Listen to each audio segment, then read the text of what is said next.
Stand if you would like to exit after everything's done here, but just want to let you know about that. We are planning on about 30 minutes for that.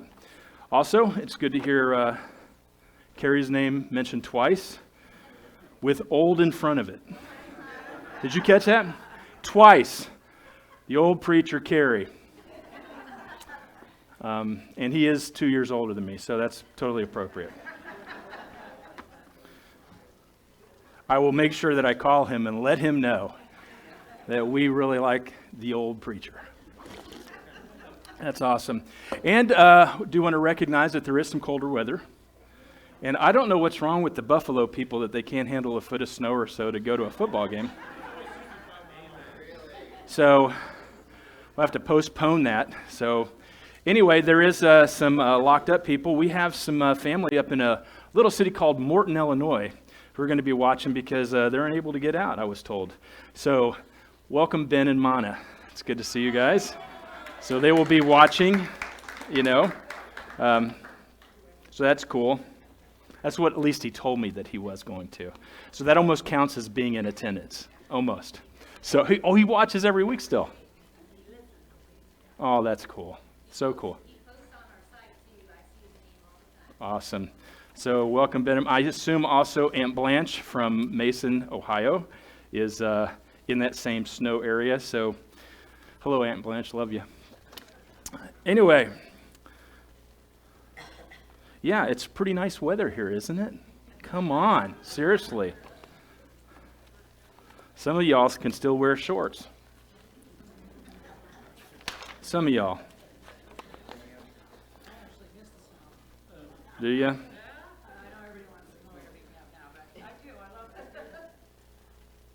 So anyway, we're going to be going back to the book that I had talked about, probably 5 different weeks. Good to see you guys on the front row. That's awesome. Hunter's not here, right? No. Anyway, always just look for his little face. Yeah. Sweet boy.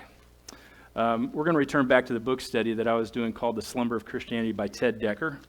And it's a look at how the church has fallen asleep in the slumber of its own walk with Jesus in the return of Jesus. And how it gets easily distracted by all kinds of other things along the way that you can get yourself caught off guard because he is coming back. Jesus is coming back. And there's also some seats if you want to come up into the regular fold. If you're welcome to do that. There's a couple up here and there's a couple over there if you want to. So the Apostle Paul uses in several of the New Testament letters the illustrations of a race. Now, I actually preached on that, I want to say October, November-ish. And I did 2 Sundays on racing. This idea of this journey of life is a race. It's a long distance race. Hebrews, and I read this one as well, but just reminding for a text today where we're going to be looking at Hebrews chapter 12, verses 1 through 2, is our springboard into the verses that we're going to get into in a moment. Since we're surrounded by such a great cloud of witnesses, let us throw off everything that hinders and the sin that so easily entangles. And let us run with perseverance the race marked out for us. Let us fix our eyes on Jesus, the author and perfecter of our faith, who for the joy set before him endured the cross, scorning its shame, and sat down at the right hand of the throne of God. And I want to say it's sometime this fall that I actually went over that, but the analogy of the race here is used to liken this journey of life that we're on. And it's not about speed, by the way. So if you're running faster than other people, God gave you more energy, awesome. Some of us are a little slower. But anyway, running like Jesus with this perseverance, who had the joy set before him, endured the cross, so that he could actually sit down eventually at the right hand of the throne of God. And he prepared the way for us to be able to do that. It was only because of his shed blood on the cross, his resurrection, that we can call upon the name of the Lord and be in this race. Another passage that said that all runners should run in a way to win, if you remember that. So we don't run in a way where we're like, I'm in this race, but I'm not really trying. Run in a way, the text says, to win, to get the prize. So why train? Why go through all the grueling process? Why go through suffering? Because we have a prize in mind. We actually have this goal in mind of being with Jesus forever. Now, I remember riding my bike long distances. I was inspired by Ends of the Earth Cycling, and I know Scott, actually, I was a tour guide and pastor during the ride that he did on the second year of that tour, 300 miles to ride to Key West. And it was a 5-day journey. And I remember that period of time where I knew I was in the process of losing weight, but I didn't need to be on a bike whatsoever because there's a center of gravity and physics thing that is involved in keeping it upright, you know. And so when I started riding a bike, somebody actually sold me one of their bikes because I said, man, you guys inspire me. I just want to why did I stop riding? Just because it's quicker to get there with a car. But I remember being excited when I finished my first mile. I thought, my goodness, these guys who run this 300-mile journey on this bicycle in 5 days, and I'm like, after 1 mile, I thought, man, I've got a lot of work to do. So I remember being excited the first time I huffed and chuffed, and I actually did the Tour de Cape and went 15 miles. And I thought that was a big deal. And it wasn't too long before I thought, you know what? Maybe I remember the 1 mile. I remember how hard that was and how hard it was to train to do 15 miles in a day, or actually a morning. And then thought, you know what? I got a goal. I want to run 100 miles in a day on a bike. It was many, many years of continuing to ride, but it was a super accomplishment to do that 2 to 5 early on, and then to be able to go another mile months later to ride in a 32-mile gruesome Tour de Cape. And 2 years later, I rode in a tour in Sarasota, and it was for Tour de Cure. I don't know why you got to make it sound Spanish, I guess. And it was for American Diabetes Association. They gave you a medal if you were diabetic. I mean, you still have to take medicine and everything, but they give you a medal if you do your ride. So that was pretty cool. Got a medal for 60, and I remember the cramps on that one. And 62 was like a huge goal. And I remember in the early 50s going, oh my goodness. And they start to lose support. They have these support stations where you can get Gatorade and juice and stuff like that and little bars. And pickles and pickle juice was really big then too, you know, to make sure that it'd help you from cramping. And I remember, like, I'd have these support people when I'd stop and like, okay, I got to get this one out of here. I got to let this thing just not knot up anymore. And you know, I don't know how many guys would ride around in their vans, you know, with spare tires and stuff and going, you okay? And I go, fine, just fine. And I'm riding by myself. It was just really, that last several miles was tough, but there was something really cool when you cross that finish line and everybody's done and you're just the last one out there going, I did 62 miles. Then I got to the point where I'm training for my first 100-mile road trip. It was also in the Tour de Cape. And then I started training 24 miles a day, 32 miles a day. Those are practice days now. And so I'm ready for my first 100, and I was doing fundraiser for Ends of the Earth Cycling. We were raising money for Thailand, and the night before that happened, in Cape Coral that night, there was an E2 tornado that went through 2 different streets. It was part of the tour. Well, they canceled the 62 and 100 rides and only had the 15 and 30 because it had down power lines. The police were not going to support certain crossings, so it was unsafe. So they only had support and juice and all that stuff for 15 and 30. And I thought, I've trained for the 100. I'm just going to do this 33 times and however many extra to do my 100. I did all that stuff, started really early in the morning before the tour started at 8 o'clock. And by the time I hit mile 15, I was hitting 35 to 40 mile an hour headwinds from the north. And it felt like I was bicycling still, just running. And normally you can run about maybe 15, 18, 20 miles an hour. I was topping out at 5 to 8, just pushing into the wind.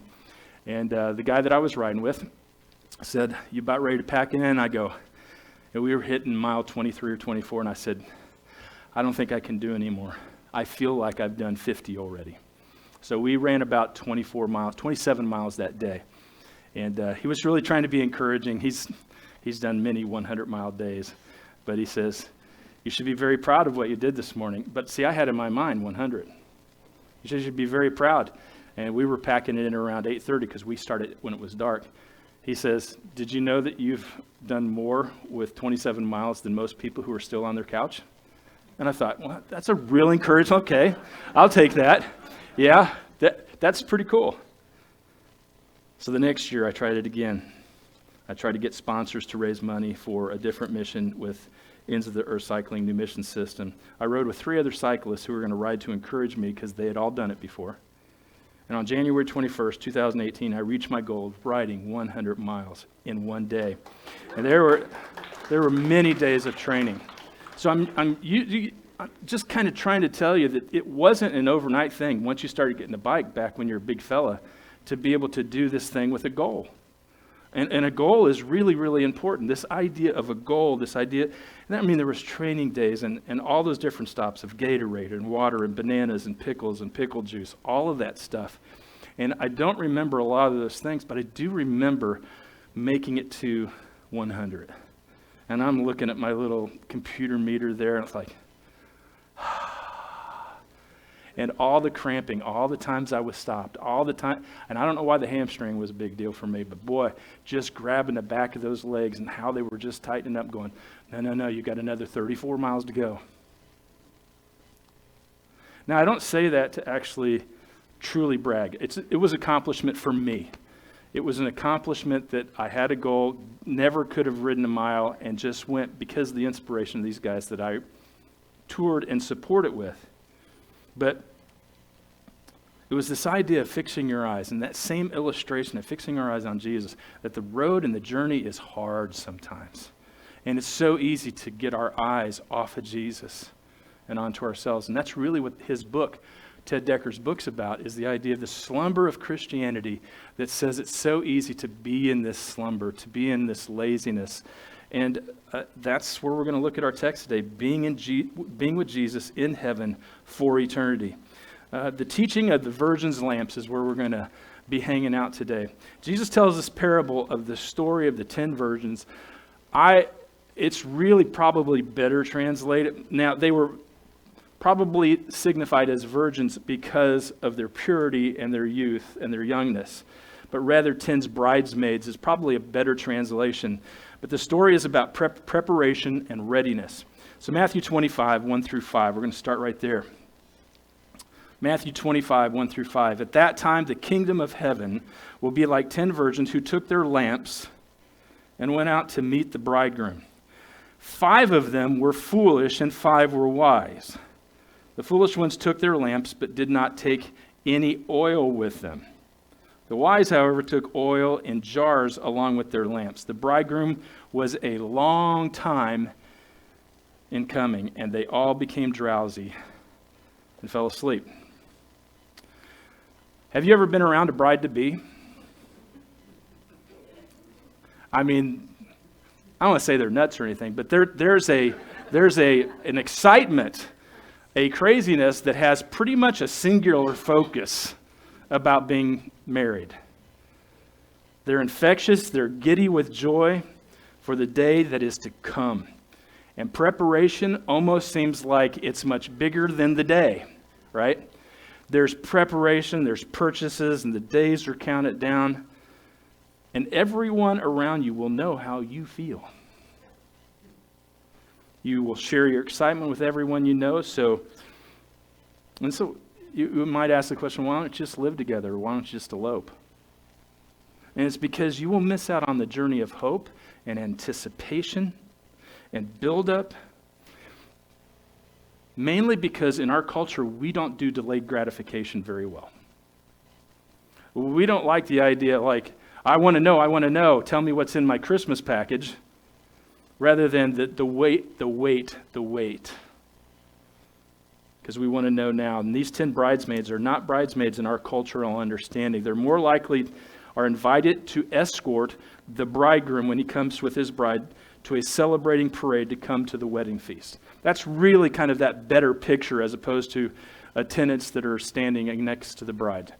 So this has that connotation that these are not just these extra players, but they are part of this procession that's going to be coming in as the bridegroom comes in.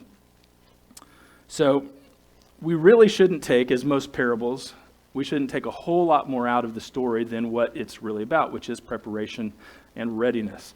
And since this was possibly at night and you never knew when the bridegroom was going to come, they had lamps and they brought oil. At least 5 of them did. The 5 came prepared with this extra oil. Verse 5 says that the bridegroom was taking a long time. You know, long time is pretty relative. If you ask a young elementary student how long is long, you'll probably get some of the same answer that you get, how old is old, right? Oh, I'd say probably 18. It's really old. So it's just a different perspective on long and old. So the idea that these people are waiting, and it's been a long time for the bridegroom to come, signifies for them, this is longer than I expect it typically, is this idea of waiting. So it says that he took a long time in coming, so they became tired and fell asleep. Now apparently this has happened to all 10. They all became tired and fell asleep. And then Matthew 25, verse 6, starting here, we're going to go to 13. At midnight, the cry rang out, "Here's the bridegroom, come out to meet him." Then all the virgins woke up, trimmed their lamps.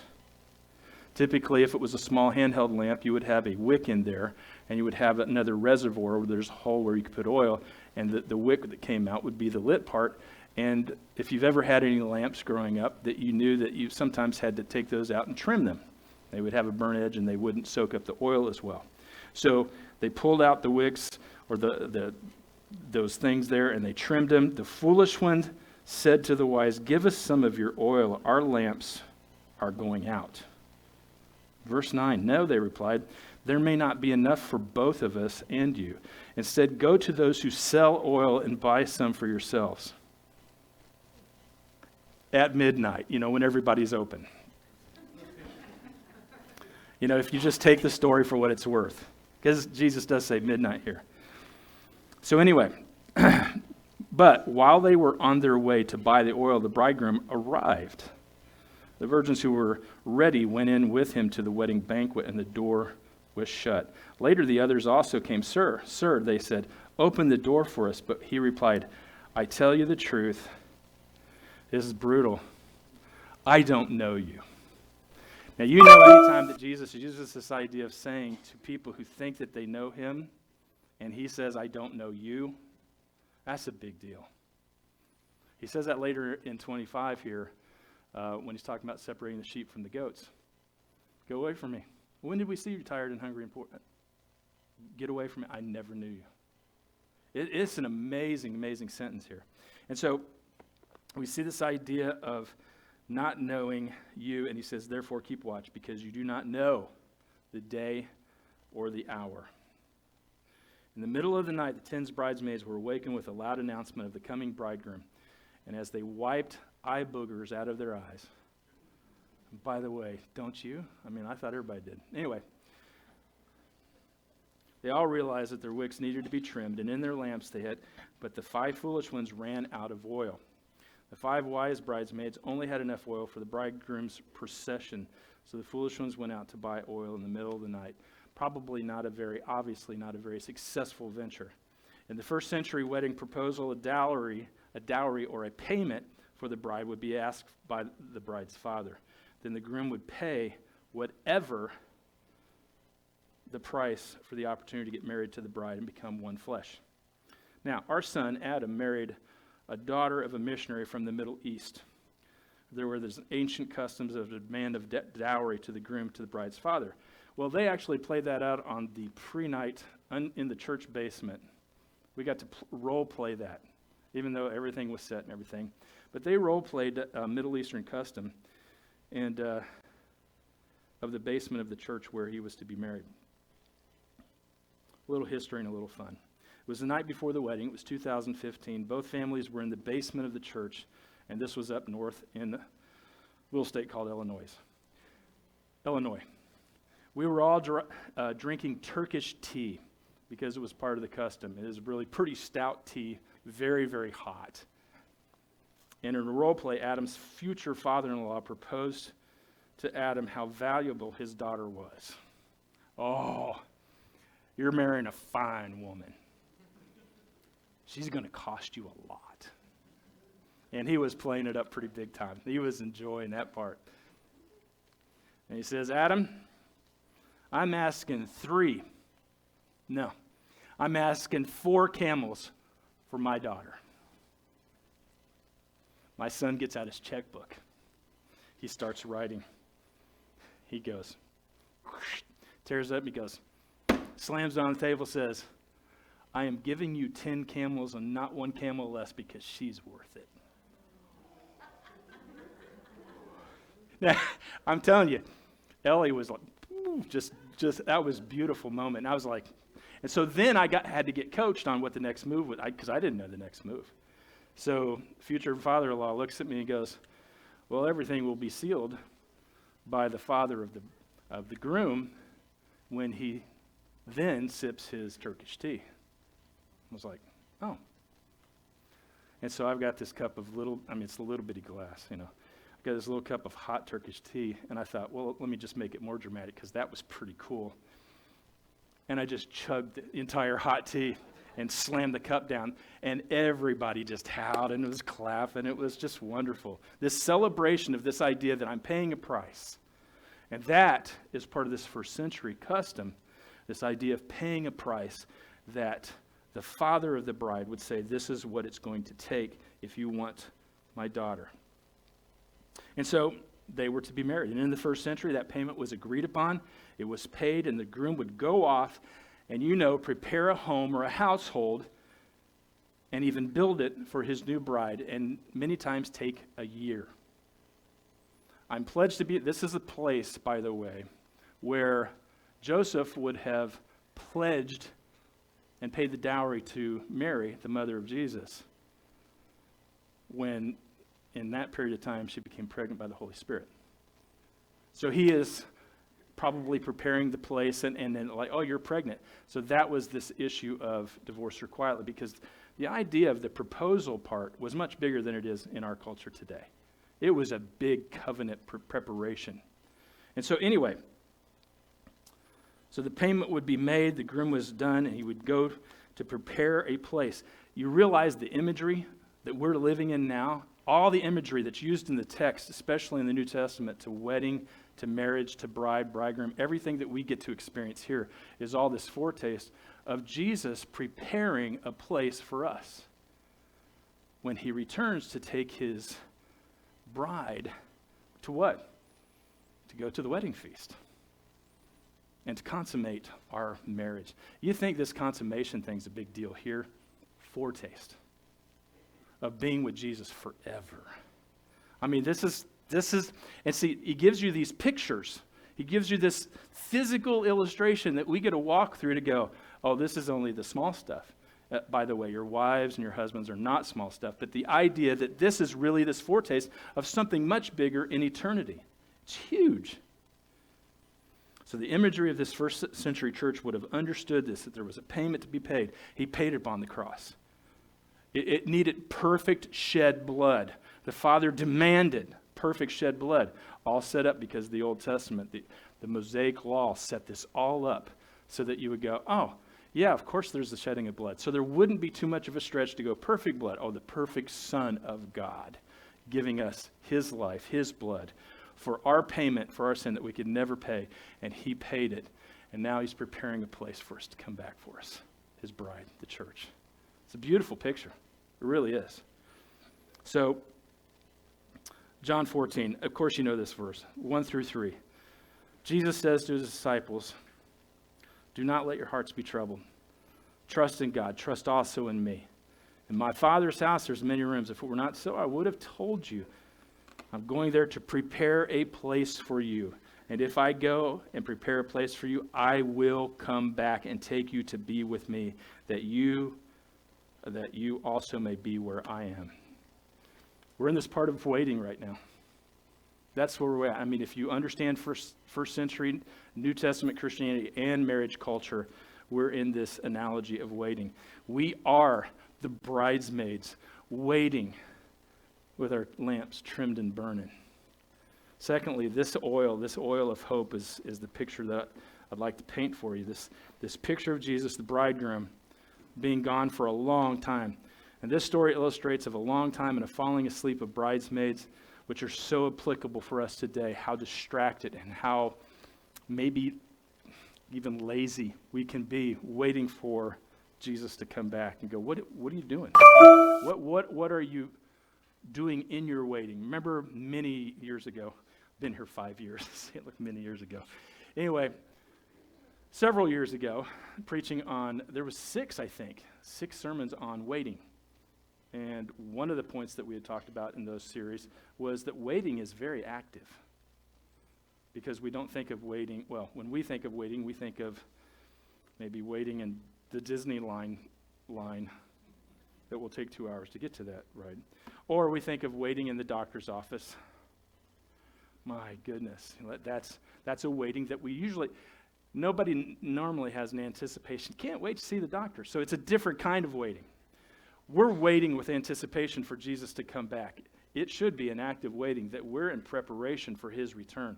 And we're not going to be surprised, like some of the text of the New Testament says, that he will come back like a thief in the night. Not for those who are waiting and ready. Not going to be surprised. Oh yeah, he's coming. Why? Because I'm ready. I'm ready. And so we're going to look at a little bit about what that looks like. So it does have a similar feel, this parable of the 10 bridesmaids to the parable of the 10 servants who were given the 10 minas each. We're not going to look at that text, but it's in Luke chapter 19 if you want to look at that later. It tells the story of a man who goes away to be king. The king comes back, asks about each man's mina, which was about 3 months' wage. He gave each of them 3 months' wage. First one says, I made it earn 10 more. Well done. Second guy said, I earned 5 more. Well done. Third guy says, here's your mina you gave me. The king calls him a wicked servant. So there's this idea of what are we doing when we're waiting? It's not in a waiting room picture. Matthew 22, verses 1 through 14. It's a big text here. Jesus spoke to them again in parables, saying, the kingdom of heaven is like a king who prepared a wedding banquet for his son. He sent his servants to those who had been invited to the banquet to tell them to come, but they refused to come. Then he sent some more servants and said, tell those who have been invited that I have prepared my dinner. My oxen and fattened cattle have been butchered and everything is ready. I know Josh would be there in a heartbeat. You hear smoking meat, sizzling, a little crusty, you're ready. Yeah, and if DJ's cooking, that's true, no doubt. I mean, if I hear ever that DJ's got, hey, I got the oxen prepared and the fattened cattle, like, oh, I might so in. Come to the wedding. And I so easily can get off right now. But anyway, come to the wedding, Jesus said. But they paid no attention and went off, one to his field, another to his business. Yeah, you see the imagery here. One to the field, one to his business, one to go play around. The rest seized his servants, mistreated and killed them. The king was enraged. He sent his army and destroyed those murderers and burned their cities. Then he said to his servants, the wedding banquet is ready, but those I invited did not deserve to come. Go to the street corners and invite the banquet anyone you can find. So the servants went out into the streets, gathered all the people they could find, both good and bad. And the wedding hall was filled with guests. But when the king came in to see the guests, he noticed a man there who was not wearing wedding clothes. Friend, he asked, how did you get in here without wedding clothes? The man was speechless. And the king told the attendants, tie him hand and foot and throw him outside into the darkness where there will be, here's an interesting one, weeping and gnashing of teeth. For many are invited, but few are chosen. And again, I'm not going to go into the depths of all the different possible meanings of this parable, but this is about this idea of preparedness. You are being invited. We are all being invited, and we are hopefully inviting people into this kingdom, the kingdom of Jesus. But all this preparation, all the waiting, all the anticipation is all built upon this foundation of hope. Hope in the promises of the return of Jesus. Now, when I say that, I say it like this. Our hope in the return of Jesus, there are a lot of people can say that intellectually. Just like there's a lot of Americans that can probably say, I believe in Jesus. And I'm a Christian. Now, what does that look like? That's a different matter, right? A lot of people can say that they are married, but may not have a marriage. A lot of people can say this idea that we are waiting for Jesus, but what does that then look like? And that's what this text is talking about. Hope in the promises of Jesus' return. When the bridegroom returned after finishing the home for his bride, he would gather his bride, then he would come calling for all the invited guests. That's this particular parable that we're looking at today. He would call the invited guests, and they would feast and celebrate for 7 days. After which the bridegroom would take his bride home to consummate the marriage. All this waiting, all this anticipation, all this preparation for a time that would last until, on this earth, until one or the other died. Our small picture of that is for a time that will never die and will be for eternity. That's a big difference, but still we get the imagery here. The picture of our real wedding here on this earth, this waiting, this preparation, the faithfulness, the obedience, the loyalty, the love, eventual sex, all are a snapshot of a foretaste of what the real wedding feast and the consummation of Jesus and his church will be like. And the big question is, are you ready? Are you ready? Because if any Christian ever said, well, not right now, not yet. What? Tell that to a bride in expectation for their wedding. Maybe you shouldn't get married. If you have any hesitation as a bride about your wedding day, this oil of hope is the keeping of a supply of hope. It is crucial in being ready for the return of Jesus. Why? Because we don't know when he's coming. That's the big piece. We have no idea. So it's going to take hope and trust that he is going to fulfill his promise and come back. He's met all of his promises. He's fulfilled everything before. And this one is yet to come. No one knows the day or the hour. And we don't instantly have hope when there is none to begin with. We must continually fuel our hearts with the truth of the beautiful hope. This oil of hope comes figuratively from our literal example, but this oil of hope is fueled from the Holy Spirit when we read his word and we're encouraged. Oh yes, he is coming. Oh yes, he loves me perfectly. There's nothing I can do to earn his love. He's definitely coming. He loves me perfectly. He couldn't love me any more or less because he loves me perfectly. Oh man, it fuels this oil of hope to know the truth of who Jesus is and who God is, and looking at his history of the stories that all led up to him coming to the cross and walking on this planet and going to now prepare a place for us. Now, you know this text, I read it also, because it's so hard not to use some of these texts that you've used before, but Romans 8:18, so good. Romans 8:18, I consider that our present sufferings are not worth comparing with the glory that will be revealed in us. The creation, what? Waits in eager expectation. Now, this is different, by the way, and we talked about this before, this idea of waiting because I can't wait for this stuff to be over. That's a different kind of, as soon as I can get out of this place, see ya. I mean, we have this sometimes, this escapism to go, well, it's a different kind of waiting when you're going, I can't stand this place, get me out of here. As opposed to, I trust God and he is sovereign, and I don't understand any of how this stuff works, but I trust you to help me walk each day. It's a different kind of waiting as opposed to this escapism. This idea that creation, us, waits in eager expectation for the sons of God to be revealed. For the creation was subjected to frustration. Well, seems like it happened as a result of sin. Yep. Not by its own choice, but by the will of the one who subjected it, in hope that the creation itself would be liberated from its bondage to decay and brought into the glorious freedom of the children of God. We know, that's powerful, we know that the whole creation has been groaning as in the pains of childbirth right up to the present time. Not only so, but we ourselves who have the first fruits of the Spirit groan inwardly as we wait, there it is again, eagerly for our adoptions as sons, the redemption of our bodies. For in this hope we were saved. But hope that is seen is no hope at all. This is so critical because in our culture, we really like to see it.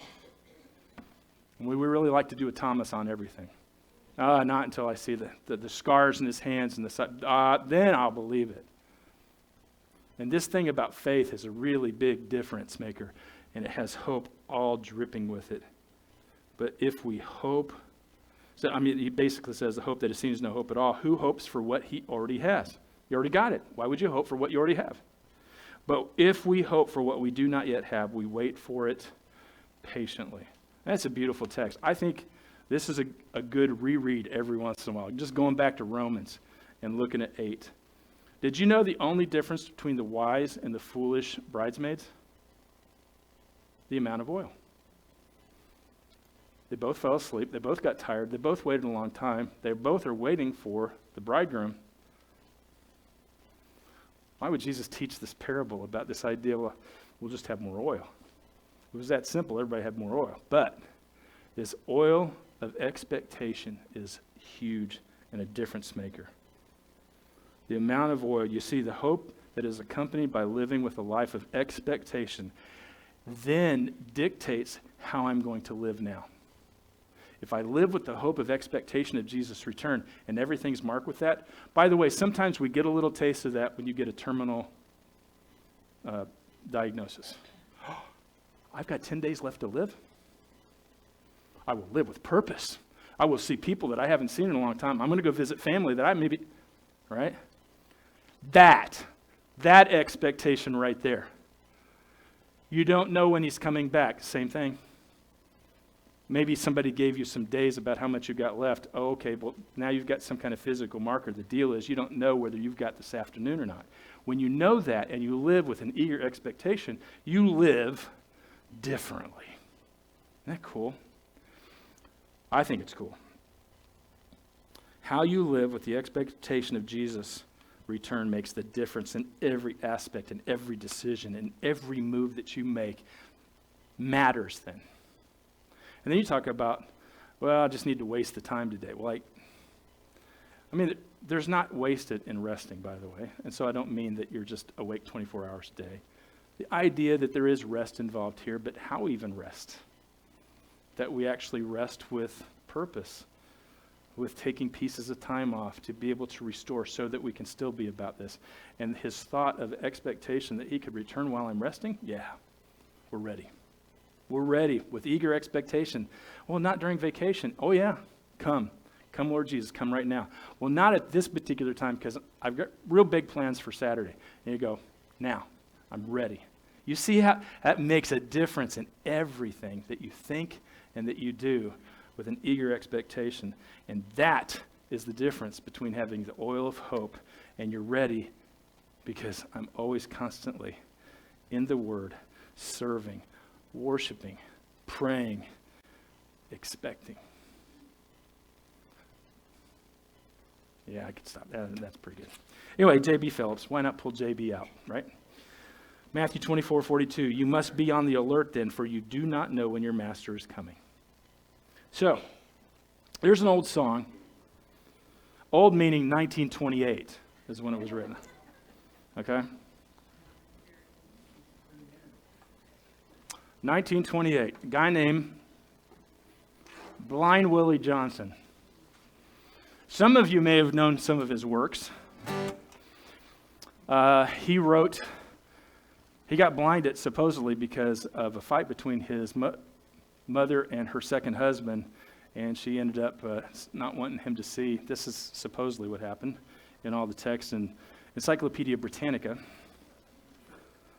that he got lye, L-Y-E, thrown in his eyes and was blinded at the age of 7.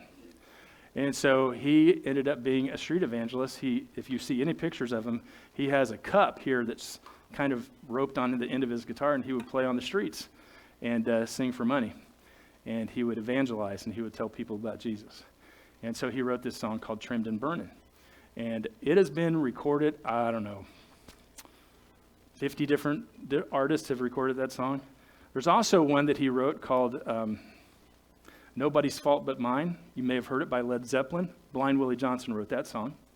So there's a lot of old rock and rollers, Eric Clapton, a lot of people that have recorded Blind Willie Johnson songs. And so rock and roll had a lot of its history out of this early 20th century to almost before the 60s, where there was a lot of music. And this one is called Trimmed and Burnin'.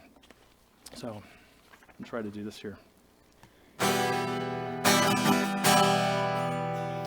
Keep your lamps trimmed and burning. Keep your lamps trimmed and burning. Keep your lamps trimmed and burning. See what the Lord has done. Brother, don't get worried. Brother, don't get worried. Brother, don't get worried, for the work is almost done. Sister, don't get worried. Sister, don't get worried. Sister, don't get worried, for the work is almost done.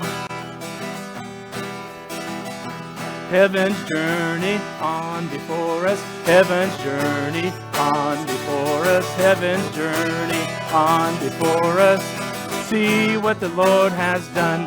Elder, don't get worried. Elder, don't get worried. Elder, don't get worried, for the work is almost done. Almost over. Almost over. Almost over. See what the Lord has done.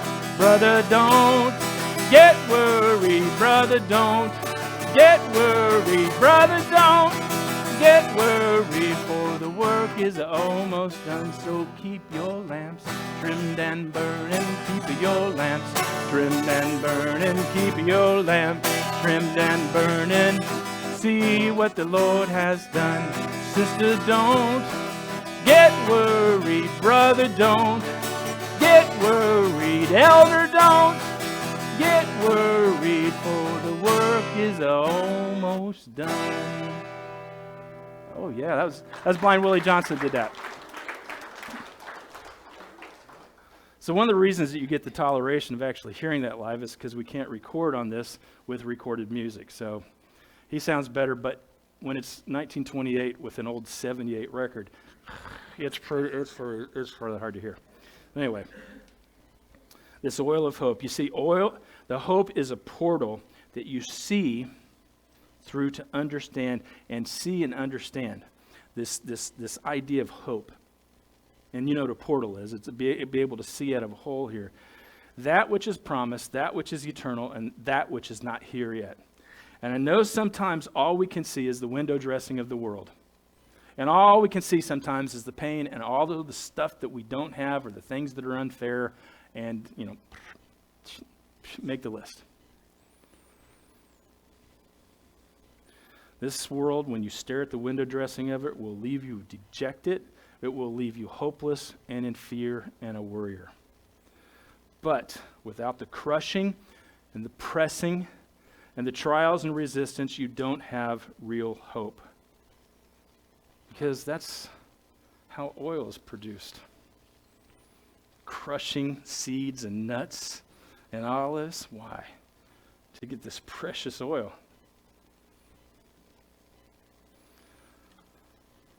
So, real life is not possible without death.